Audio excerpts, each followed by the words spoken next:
मैं सुमित्रा जी को हृदय से बहुत बहुत अभिनंदन करता हूं कि उन्होंने इस कार्यक्रम की योजना की कल्पना की। लेकिन उससे ज़्यादा भी मैं बधाई आप सबको देता हूं, क्योंकि मैंने जानकारी पाई कि किस प्रकार से सत्र हुए, विषय हुए, आप सबका पार्टिसिपेशन रहा, सक्रिय भागीदारी रही और ज़्यादातर लोग उपस्थित रहे, वरना दिल्ली आए हैं तो फिर और भी कुछ काम होते हैं, तो ऐसा शायद कम हुआ। तो ये अपने आप में आपके लिए ये समारोह जिज्ञासा से भरा हुआ रहा, जहां आप कार्य करते करते जो कठिनाइयां भुगत रहे हैं उसका समाधान चाहते हैं,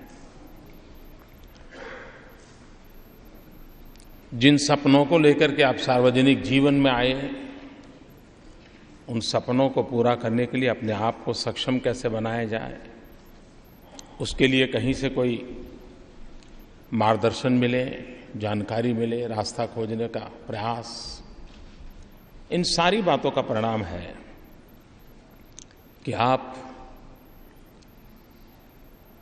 1.5 दिवस में अनेक विषयों पर सक्रियता से हिस्सा लिया। लेकिन मैं एक तीसरे विषय की ओर कहना चाहता हूं कि कभी-कभी इस प्रकार के समारोह में स्ट्रक्चर वे में जो चीजें मिलती हैं उससे ज्यादा मेल जोल के समय, चाय के समय, भोजन के समय, आते जाते परिचितों से अपरिचितों से जो बातें होती हैं, उनसे जो अनुभव बांटने का अवसर मिलता है, वो स्ट्रक्चर्ड प्रोग्राम से भी ज्यादा ताकतवर होता है, और वो आप लोगों ने पाया है। और उस अर्थ में देश भर के महिला जनप्रतिनिधि का ये समारोह आने वाले दिनों में आप अपने अपने क्षेत्र में जहां जाएंगे, वहां कोई न कोई सकारात्मक भूमिका अदा करेगा और आपको अवश्य सफलता मिलेगी।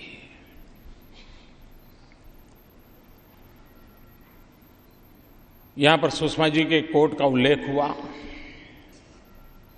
लेकिन मैं उसे महिला और पुरुष के संदर्भ में नहीं कहना चाहता। लेकिन एक बात सही है कि ये जो महिला सशक्तिकरण,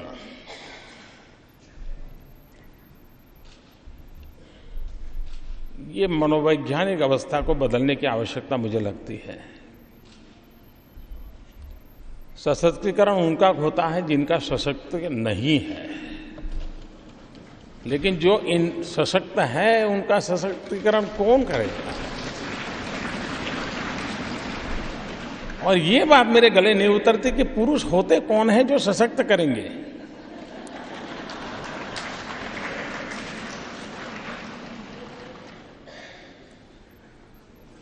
लेकिन आवश्यक ये है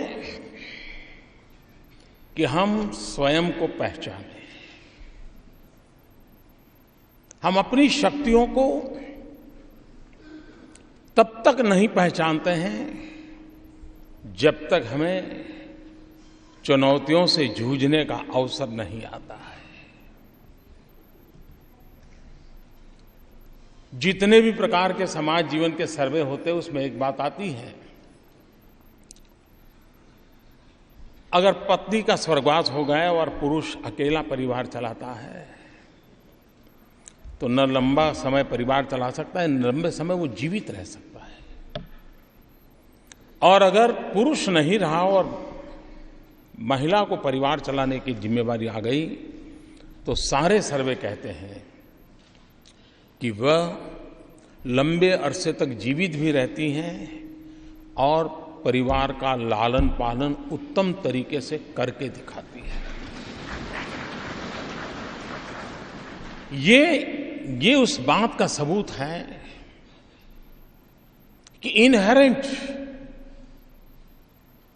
जो सामर्थ्य और शक्ति ईश्वर प्रदत्त आप लोगों को है, महिलाओं को है, जिसको पहचानना स्वयं में बहुत आवश्यक है। आजकल मैनेजमेंट की दुनिया में एक शब्द बड़ा प्रचलित है, मल्टी स्टार एक्टिविटी। ये मल्टी टास्क एक्टिविटी दुनिया के कई देशों में जो व्यक्तित्व का ग्रोथ हुआ है वो एक सिंगल टनल एक्टिविटी का होता है। अगर उसमें वो चलता रहा तो आगे बढ़ता जाता है, बहुत कुछ कंट्रीब्यूट करता है। लेकिन उस टनल में कहीं रुकावट आ गई या कहीं और रास्ते पे जाने की नौबत आई तो नहीं कर पाता है। अगर डेली उसको लिफ्ट से जाने की आदत है, 10वीं मंजिल पे बैठा है और अचानक बिजली चली जाए तो स्टेयरकेस से कैसे नीचे उतरना उसको घंटा लग जाता है, क्या करूं। ऐसे लोग होते हैं। मल्टी टास्क एक्टिविटी आज मैनेजरियल वर्ल्ड में एक विशिष्ट शक्ति के रूप में माना जाता है। लेकिन हमारे देश में महिलाओं की ओर देखिए, शायद मल्टी टास्क एक्टिविटी में इनसे बढ़कर कोई नहीं हो सकता। वो एफएम पर गाने भी सुनती होगी, मोबाइल पे बात भी करती हो और पकाती भी होगी, बच्चे को भी सूचना देती होगी। यानी कभी हम थोड़ा डिसेक्शन करके चीज को देखें तो अंदाज आता है कि क्या सामर्थ्य दिया है, क्या शक्ति दी है। क्या हम इस शक्ति का गौरव करना जानते हैं, इस सामर्थ्य को पहचानते हैं। और ये भी देखिए, जहां जहां महिला को अवसर मिला है उसकी सफलता का आंक बहुत ऊंचा है। आप पिछले कई वर्षों से याद कीजिए, कौन फॉरेन मिनिस्टर थे देश के, नाम ही याद नहीं आएगा, लेकिन आज सुषमा जी तुरंत याद आती है आपको।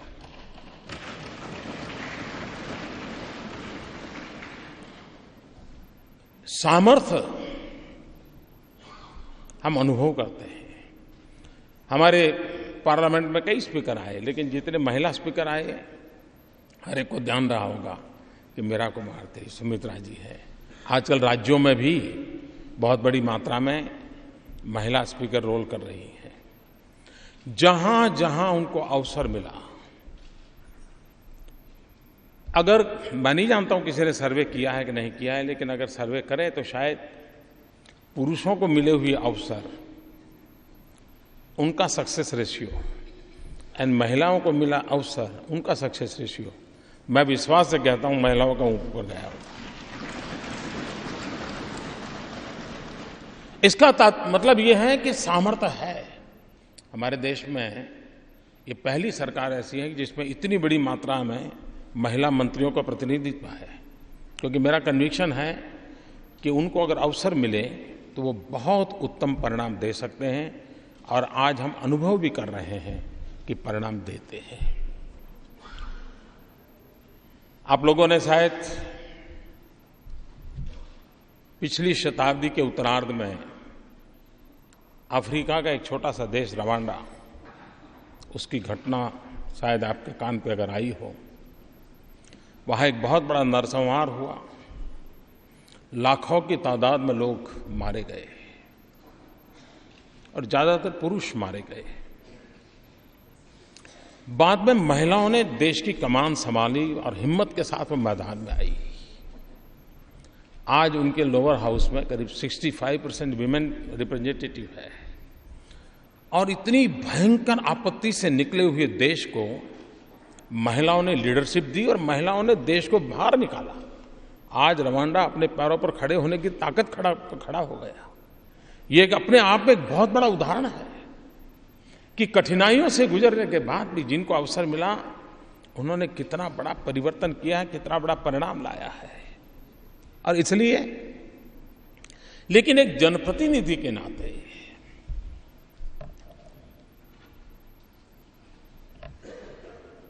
हम सशक्त हो कि हम राष्ट्र को सशक्त बनाने में कोई एक्स्ट्रा भूमिका अदा कर सकते हैं क्या?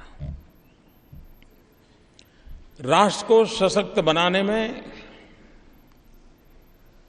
बजट काम नहीं आता है। राष्ट्र को सशक्त बनाने में रोड, रास्ते, पोर्ट, एयरपोर्ट, बिल्डिंग, भवन, इमारतें, ये काम नहीं आती है। राष्ट्र को सशक्त बनाता है राष्ट्र का जन राष्ट्र को सशक्त बनाता है। राष्ट्र को सशक्त बनाता है राष्ट्र का नागरिक। और नागरिक को अगर कोई सशक्त बनाता है, उसको अगर सामर्थ्यवान बनाता है, उसको अगर चरित्रवान बनाता है, तो मां बनाती है। उससे बड़ा राष्ट्र का निर्माण और कोई नहीं कर सकता। उससे बड़ा राष्ट्र का निर्माण, राष्ट्र का सशक्तिकरण कोई नहीं कर सकता, जो सदियों से माताएं बहनें करती आई है। पीढ़ियों तक उत्तम रत्नों को देकर के समाज जीवन का सशक्तिकरण का सबसे मूलभूत काम आप ही के तो द्वारा हुआ है। लेकिन जो हुआ है उसका अगर गर्व नहीं होगा, हम ही एक इंफीरियरिटी कॉम्प्लेक्स में रहेंगे, हम ही सोचेंगे कि नहीं उन लोगों का ज्यादा अच्छा है, तब तो मैं नहीं मानता हूं कि ये आगे बढ़ने का जो आपका इरादा है उसको पार करने में कोई मददरूप होगा। हम स्वयं ही इतने सामर्थ्यवान हैं, इसका एहसास करें। और ये मेरे कहने के कारण है नहीं, आप हैं। कभी कभार नारी के दो रूप, घर में अगर चूल्हे पे खाना पका रही हैं, चपाती बना रही हैं, और चपाती बनाते बनाते शायद उसमें से थोड़ी भाप निकल गई, स्टीम निकल आई और उसकी उंगली जल गई, तो ऐसे भूखा। लेकिन वो उसका फिर ध्यान खाने में नहीं रहता, पकाने में नहीं रहता है। वो पतिदेव के आने का इंतजार करती है। 3 बार खिड़की में जाके देखेगी कहीं आए तो नहीं, और उसकी कोशिश रहती है कि वो आते ही उनको सामने ये जलती हुई उंगली का चित्र खड़ा करें। उसको लगता है कि मेरे पतिदेव देखें कि आज मैं चपाती बनाते बनाते मेरी उंगली जल गई है। फूंक लगाएगी, उनके पानी मांगे, अरे देती हूं पानी, चली है 2 घंटे पहले। और पति आएंगे, उसको कहेगी कुछ लगा लीजिए ना। वो ही नारी चपाती से भाप निकलती है तो उंगली अगर थोड़ी सी भी जल गई, पति का इंतजार करती है कि पति देखे।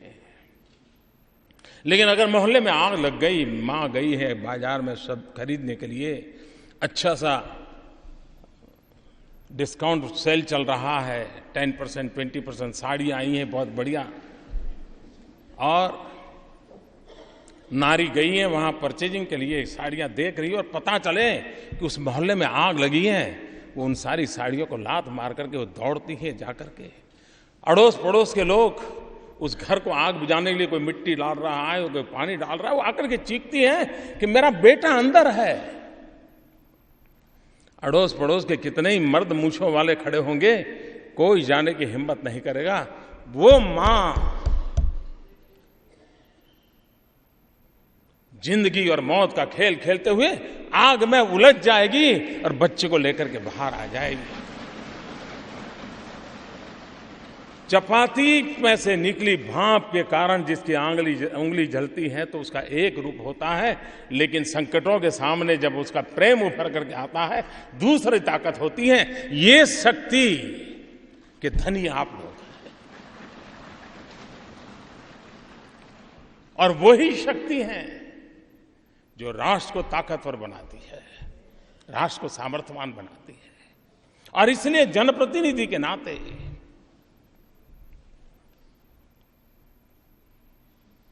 मान लीजिए मेरा कितने कितने प्रकार के रोल होंगे।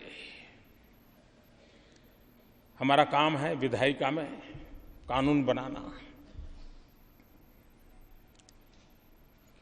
क्या मैंने उस कानून को बनाते समय उसका जो ड्राफ्ट आया उसको उस बारीकी से देखा है कि जो मेरा जो सशक्तिकरण का एजेंडा है उसमें ये फिट बैठता है कि नहीं बैठता है, कोई शब्द की कमी तो है कि नहीं है। अगर है तो मैं जागरूक प्रतिनिधि के रूप में उस बात को मनवाने के लिए कुछ कोशिश कर रही हूं कि नहीं कर रही हूं।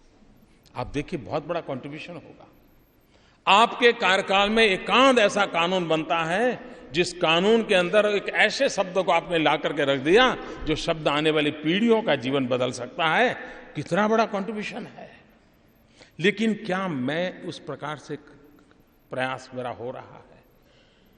जनप्रतिनिधि के नाते ये मेरा दायित्व बनता है कि मैं जो संवैधानिक काम है उसमें मुख्यतः मेरा काम है।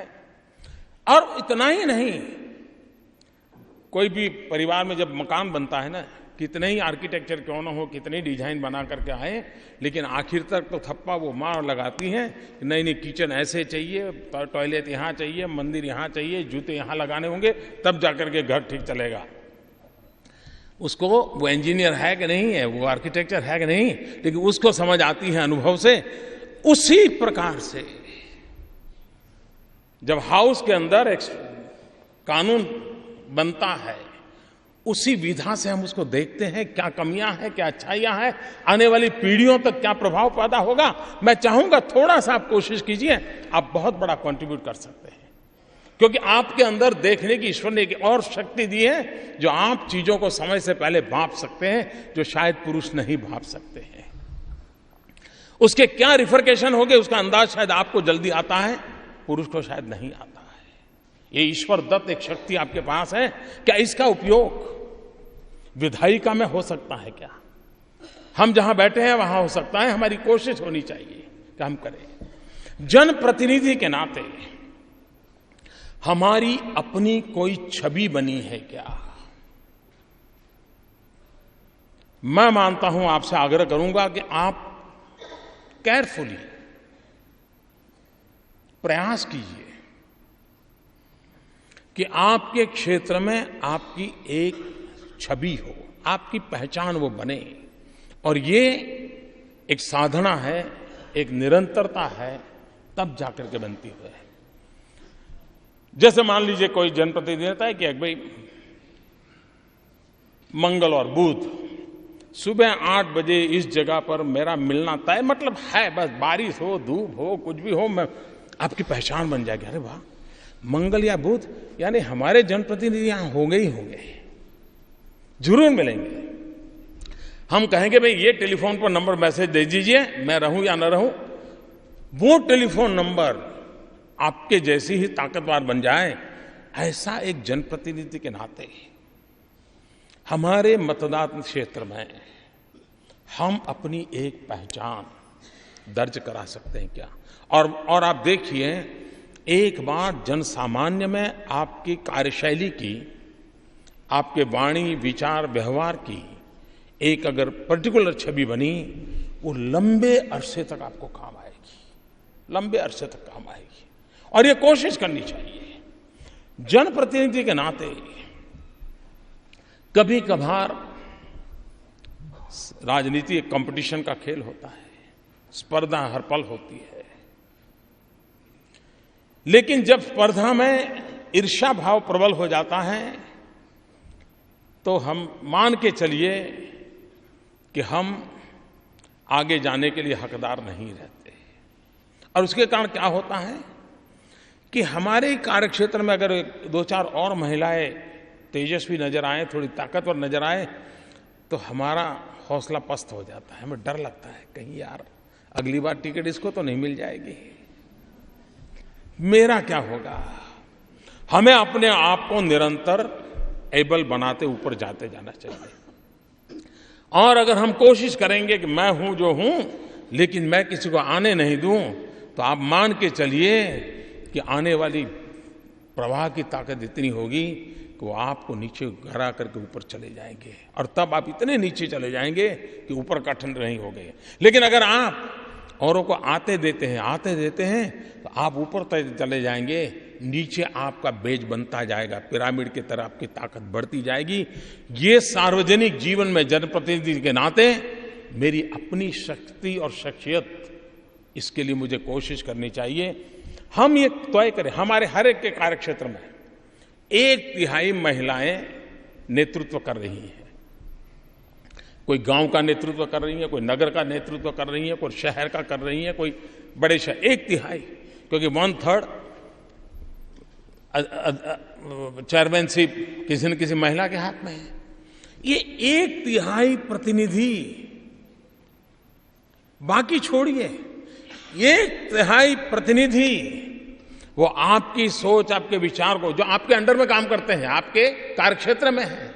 अगर आप विधायक हैं और 100 गांव है, अगर उस 100 गांव के अंदर से 30-35 गांव के सरपंच महिलाएं हैं, प्रधान महिलाएं हैं, क्या आपने उनको एम्पावर किया है?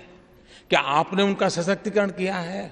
क्या आपने कभी एक दिन उनके साथ बिठाया है? मैं आपसे आग्रह करूंगा कि जो सुमित्रा जी ने हम सबके लिए यहां पर किया, क्या आप जाकर के अपने लोकसभा क्षेत्र में या अपने विधानसभा क्षेत्र में वहां जो इलेक्टेड महिलाएं हैं, क्या उनका एक दिन का कार्यक्रम आप कर सकते हैं? क्या इस बात को आप ले जा सकते हैं? क्या आप देखिए, ये चीज नीचे तक चली जाए, तब तो ये सशक्तिकरण की दिशा में एक बहुत बड़ा बदलाव का माहौल बनेगा। और किसी भी दल की क्यों न हो, इसमें दलबाजी नहीं होनी चाहिए। आपने देखा यहां सभी दल के लोग हैं, और मैं तो सुमित्रा जी को बधाई देता हूं, उन्होंने इस कार्यक्रम को बनाने के लिए जो कमेटी बनाई थी, वो सब दल के लोग थे और करीब करीब सब जूनियर एमपीज थे, लेकिन उन्होंने बड़े उत्साह के साथ इसको प्लान किया। कहने का हमारा तात्पर्य है कि हम हमारी इस इकाई को एम्पावर कैसे करें, ताकतवर कैसे बनाएं, उनके अंदर सामर्थ्य कैसे लाएं। ये सामर्थ्य लाने के तरीकों में हम खुद नेतृत्व कर सकते हैं। क्या अगर हम नेतृत्व करेंगे तो हम बहुत बड़ी परिवर्तन ला सकते हैं। एक और विषय है जिस पर मैं आपसे आग्रह करूंगा, वो है टेक्नोलॉजी। हम ये मान के चले कि टेक्नोलॉजी का एक बहुत बड़ा रोल व्यक्ति के जीवन में, समाज के जीवन में सुनिश्चित हो चुका है। हमने अपने आप को उसके साथ कोप अप करना पड़ेगा। मेरा मत है कि पुरुषों में टेक्नोलॉजी को एडॉप्ट करने की जितनी ताकत है, उससे ज्यादा टेक्नोलॉजी को एडॉप्ट करने की ताकत महिलाओं में है। आप देखिए, किसी भी किचन में आप जाइए, आज मोस्ट मॉडर्न गैजेट टेक्नोलॉजिकली जो किचन में उपयोग आता है, वो महिलाएं आराम से उपयोग करती होगी। इतना ही नहीं, उनके घर में किचन में मदद करने वाली कोई अनपढ़ भी महिला होगी, लेकिन उसको वो सब चलाना आता होगा, ओवन कैसे चलाना, क्या कैसे, सब कुछ उसको आता होगा। मतलब टेक्नोलॉजी एडॉप्ट करने की महिलाओं की एक विशेष शक्ति होती है। आपने देखा होगा, कंज्यूमर प्रोडक्ट जो करते हैं, उनका भी टारगेट क्या रहता है कि विमेन सेंट्रिक प्रोडक्शन, कि उसको मालूम है कि मार्केट तुरंत मिलेगा, क्योंकि वो तुरंत स्वीकार करती है। टेक्नोलॉजी महिलाओं के लिए कोई नई नहीं होती है, तो स्वीकार करते हैं। लेकिन जनप्रतिनिधि के नाते जो बदला हुआ युग है, उसमें हम टेक्नोलॉजी का कैसे उपयोग कर सकते हैं? हमारे कम्युनिकेशन के लिए टेक्नोलॉजी का उपयोग कैसे कर सकते? हम अपने कार्यक्षेत्र में लोक संपर्क के लिए टेक्नोलॉजी का कैसे उपयोग करें? हम जनता की सामान्य बातों को जानने के लिए टेक्नोलॉजी का कैसे उपयोग करें? हमारी अपनी बात जनता तक पहुंचाने के लिए टेक्नोलॉजी का कैसे उपयोग करें? उसका भरपूर प्रयास करना चाहिए। आज आपका कोई मतदाता ऐसा नहीं होगा कि जो मोबाइल फोन से कनेक्ट ना हो। 2% भी नहीं होंगे, लेकिन आप उनसे कनेक्ट हैं, मतलब समथिंग इज मिसिंग। अगर आज यहाँ के 2 दिन के अनुभव आप इस टेक्नोलॉजी के माध्यम से शेयर करें तो देश और दुनिया को पता चलेगा कि हाँ, ये कुछ हो रहा है। और जानकारियां पाने का उत्तम से उत्तम साधन है। मेरा तो अनुभव है, मैं नरेंद्र मोदी ऐप पर मैं देखता हूं, इतने लोग मेरे से जुड़े हुए मुझे इतनी जानकारियां देते हैं, हर चीज का इमीडिएट पता चलता है, कुछ हुआ तो इमीडिएट पता चलता है। इतनी वेल इन्फॉर्म मैं रह सकता हूं काम के अंदर। mygov.in मैं एक प्लेटफॉर्म चलाता हूं पीएमओ से, उसके द्वारा भी जन सामान्य को मैं जोड़ता हूं। आप भी अपने तरीके से ऐसी व्यवस्था कर सकते हैं। और मैं तो लोकसभा को, राज्यसभा को एक प्रार्थना करूंगा कि क्या आप विमेन प्रतिनिधि का एक ई प्लेटफॉर्म तैयार कर सकते हैं क्या, और उनकी जो बातें हैं वो ऑफिशियली लोकसभा, राज्यसभा इस वेबसाइट को चलाएं। पूरे देश भर के महिला प्रतिनिधियों के लिए एक अवसर दिया जाए। देखिए, टेक्नोलॉजी की अपनी एक ताकत है। और मेरा एक अनुभव है, मैं जब गुजरात में मुख्यमंत्री था, कपराड़ा करके एक तहसील है, बहुत ही इंटीरियर में, बहुत ही ट्राइबल बेल्ट है। आमतौर पर किसी मुख्यमंत्री का वहाँ जाना होता ही नहीं, लेकिन मेरा अपने कार्यक्षेत्र में काम का आग्रह रहता था कि सभी स्थानों पे जाऊं, खुद जाना मेरा प्रयास रहता था। लेकिन मेरा वहाँ जाना बन ही नहीं रहा था। 2-3 साल चले गए, लेकिन उस इलाके में जाना हुआ नहीं। मैंने कहा भाई मैं जाऊँगा, कुछ नहीं तो मैं एक पेड़ लगा के वापस आऊँगा, लेकिन जाऊँगा। खैर फिर हमारे अफसरों को भी लगा कि ये तो जाना ही है इनको। तो आखिर का उन्होंने एक कार्यक्रम ढूंढा, एक चिलिंग सेंटर का उद्घाटन करना था। चिलिंग सेंटर क्या होता है, एक दूध आता है, दूध को थोड़े समय रखने के लिए काम होता है, और 50-60 लाख का होता है। अब वो संकोच कर रहे थे कि मुख्यमंत्री और 50 लाख रुपए के प्रोजेक्ट के लिए जाएंगे। मैंने कहा मैं जाऊंगा भाई, मुझे जाना है। उस इलाके में मैं गया नहीं, मुझे जाना है। मैं गया तो वो तो फॉरेस्ट था पूरा, तो जनसभा के लिए भी जगह नहीं थी, लेकिन उससे 3 किलोमीटर दूर एक स्कूल के मैदान में उन्होंने पब्लिक मीटिंग रखी थी। लेकिन यहाँ जहाँ चिलिंग सेंटर पर मैं गया, वहाँ दूध भरने वाली आदिवासी 30-35 बहनें उन्होंने बुला करके रखी थी। चिलिंग सेंटर का उद्घाटन करना था। मैं हैरान था, जब मैं वहाँ कार्यक्रम के लिए गया तो ये सारी ट्राइबल बहनें, वो जो सिक्योरिटी की फेंसिंग की गई थी वहाँ खड़ी थी। हर एक हाथ में मोबाइल फ़ोन था और फोटो निकालती थी। मैं उस इलाके की बात करता हूँ जहाँ सीएम जाते नहीं है, फॉरेस्ट हैं, बिल्कुल ट्राइबल लोग हैं। उस समय की बात करता हूँ मैं, 10 साल पहले की बात कर रहा हूँ। सब फोटो निकाल रही थी। मुझे आश्चर्य हुआ, मैं उनके पास गया, मैंने कहा ये फोटो निकाल के क्या करोगे आप लोग? और उन्होंने जो जवाब दिया वो मैं आज भी भूल नहीं सकता हूँ। उन्होंने कहा इसको जाकर के डाउनलोड करा देंगे। वे पढ़ी लिखी नहीं थी, लेकिन डाउनलोड शब्द उनको मालूम था।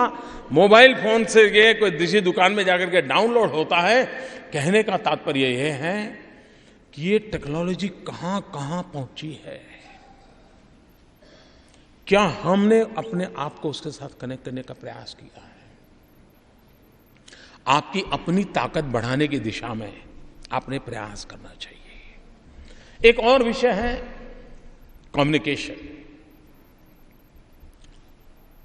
मैं ये नहीं कहता हूं कि आपने कोई बहुत बड़े ऑरेटर बनना चाहिए, जरूरी नहीं है, बन सकते हैं, अच्छी बात है, लेकिन ये इंफीरियरिटी की जरूरत नहीं है। लेकिन अगर आप कोशिश करें तो आप अपनी बातों को ढंग से बताने की ताकत आ सकती है। आप जनप्रतिनिधि हैं, एक काम कर सकें। अगर आप टेक्नो से भी हैं तो अपने मोबाइल पर उपयोग करें, या तो एक छोटा सा आईपैड रख सकते हैं, या नहीं है तो डायरी में लिख सकते हैं। क्या आप लगातार एक डायरी मेंटेन करते चले? अखबार में कोई चीज पढ़ी है, लिख करके उसमें, और उसमें डिपार्टमेंट बना दीजिए, एजुकेशन का, इरिगेशन का, रूरल डेवलपमेंट का, अर्बन डेवलपमेंट का, और उसमें लिखते चले जाइए, घटनाएं जोड़ते चले जाइए। साल भर के बाद देखोगे आप, आपका अपना ज्ञान का भंडार इतना बड़ा होगा कि फिर कभी कहीं पर भी किसी विषय को लेकर आप रूबरू होना होगा तो 2 मिनट लगेगा, आपकी डायरी को नजर कर लिया, आप एक बड़े विश्वास के साथ, फैक्ट्स एंड फिगर के साथ चीजें प्रस्तुत कर सकते हैं।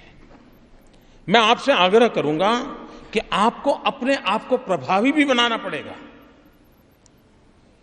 और अगर आप अपने आप को प्रभावी बनाने के लिए जो प्रयास करने चाहिए उसको अगर नहीं करेंगे तो सिर्फ व्यवस्थाओं बदलने से परिणाम नहीं आता है।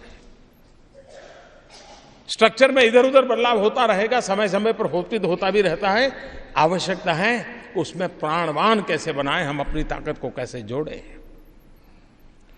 हम कोशिश करें कम से कम समय में हम अपनी बात को कैसे रखें, सटीक तरीके से कैसे रखें। और अगर इस बात में आपकी ताकत आई तो आप देखिए कि लोग आपकी बात से सहमत होते जाएंगे, जुड़ते चले जाएंगे।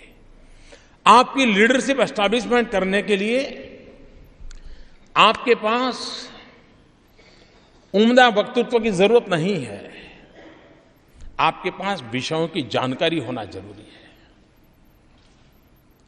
आप सदन में बोलते हैं, सब लोगों को सब विषयों का ज्ञान हो जरूरी नहीं है। क्या कोई प्रधानमंत्री बन गया तो सब विषयों का उसको ज्ञान होता है? कोई आवश्यक नहीं है। लेकिन जिसमें आपकी रुचि है, ऐसे 1 या 2 विषयों पर आपकी मास्टरी होनी चाहिए। हर बार उसके संबंधित जो चीज मिले उसको कलेक्ट करते जाना चाहिए। आपको लगता है कि मैं पानी पर मेरी मास्टरी, अगर मेरे क्षेत्र में पानी का प्रॉब्लम है, मैं पानी पर मास्टरी करूं। आपको लगता है नहीं मैं टेक्नोलॉजी पर मास्टरी करूं, मैं टेक्नोलॉजी पर करूं। आपको लगता है नहीं मैं शिक्षा में, एक विषय पकड़िए जिस विषय पर आप सर्वाधिक ग्रिप ले सकते हैं, सरलता से ले सकते हैं, जानकारियां जोड़ सकते हैं। आप देखिए सदन में रूटीन में शायद आपको आपकी पार्टी के लोग बोलने का अवसर शायद न देते हो, लेकिन अगर एकांत विषय पर आपकी मास्टरी होगी तो वो खोदते हुए आएंगे, नहीं भाई आप मंगल को पार्लियामेंट या असेंबली में जरूर आइए, ये विषय है और आपको तो बोलना ही पड़ेगा, आप बोलेंगे तो दम आएगा। क्योंकि आपके पास भंडार बड़ा बड़ा है, आपको किसी कृपा की जरूरत नहीं पड़ेगी। और इसलिए हम स्वयं अपने आप में कैसे सज्ज करें अपने आप को, उसके लिए प्रयास करें। और अगर ये प्रयास करते हैं तो हमें उत्तम परिणाम भी मिलता है। समय काफी मैंने लिया है, आप लोगों को भोजन भी करना है और आप लोग फोटो के लिए भी तैयार होकर आए हैं। तो मैं फिर एक बार सुमित्रा जी को बहुत बहुत अभिनंदन करता हूं और आप सबको भी इस विचार। एक और बात मेरे मन में आती है, जो पार्लियामेंट की कमेटियां जाती हैं, असेंबली की कमेटियां जाती है, राज्यों में जाती है, आप भी जाते हैं उसमें, क्या आप अब प्रयास कर सकते हैं? क्या आप पूरा कार्यक्रम जो बनेगा बनेगा, लेकिन आप जहां जाएंगे वहां की महिला जनप्रतिनिधियों के साथ आधा घंटा 1 घंटा जरूर परिचय करेंगे, मिलेंगे, कर सकते हैं क्या? आप देखिए आपको इतनी जानकारियां मिलेंगी। दूसरा, मैं विशेष करके एमपीज को प्रार्थना करता हूं, यहां कई राज्यों के एमएलएस के साथ आपका परिचय हुआ है, सदन के अंदर देश के किसी भी कोने की चर्चा आ पड़ती है, क्या आप टेलीफोन पर आपने जहां परिचय हुआ है उस राज्य की किसी एमएलए से, उसको फोन करके पूछ सकते हैं कि भाई सदन में ये विषय उठने की संभावना है, तो तुम्हारे राज्य का हुआ है, जरा बताओ ना क्या है। वो कहेगी कि नहीं मैं 1 घंटे में ढूंढ के बताती हूँ। देखिए दोनों तरफ फायदा हो जाएगा, वो भी उस घटना पर कंसंट्रेशन करेगी, वो भी स्टडी करेगी, आपको घंटे भर में रिपोर्ट करेगी, और आपको भी अखबारों के द्वारा नहीं, फर्स्ट हैंड इन्फॉर्मेशन मिलेगी कि भाई केरल में तिरुवनंतपुर में ये घटना घटी है और वहां की एमएलए मुझे ये कह रही है, तो मैं हाउस के अंदर इस बात के अंदर मैं ये सही बात बताऊंगी। आप देखिए जानकारियों के स्रोत ये बहुत आवश्यक है। इसमें से और हम कुछ साथ ले जाएं या न ले जा पाएं, लेकिन ये जो दायरे से आपका परिचय हुआ है, दल कोई भी होगा, आप कांटेक्ट बनाइए, आपको जानकारियों के स्रोत आपके बढ़ते जाएंगे। तो हम जब जाएं कहीं दौरे पर, कमेटियों में, आग्रह रखें कि हम वहां के जनप्रतिनिधियों से सामूहिक रूप से आधा घंटा 1 घंटा अवश्य मिले। सरकार प्रोग्राम बनाए या ना बनाए, हम ये प्रयास करें, धीरे धीरे ये अपने आप में एक बहुत बड़ा शक्ति संपुट बन जाएगा, जो शक्ति संपुट राष्ट्र को सशक्तिकरण के निर्णय करने की प्रक्रिया में एक बहुत बड़ी अहम भूमिका अदा करेगा। और वो दिन दूर नहीं होगा कि जब विमेन एम्पावरमेंट तो होता ही होता चला जाएगा, लेकिन देश में विमेन डेवलपमेंट से आगे बढ़ करके विमेन लेड डेवलपमेंट की दिशा में देश आगे बढ़ेगा। इसी एक पूरी श्रद्धा के साथ बहुत बहुत शुभकामनाएं, बहुत बहुत धन्यवाद।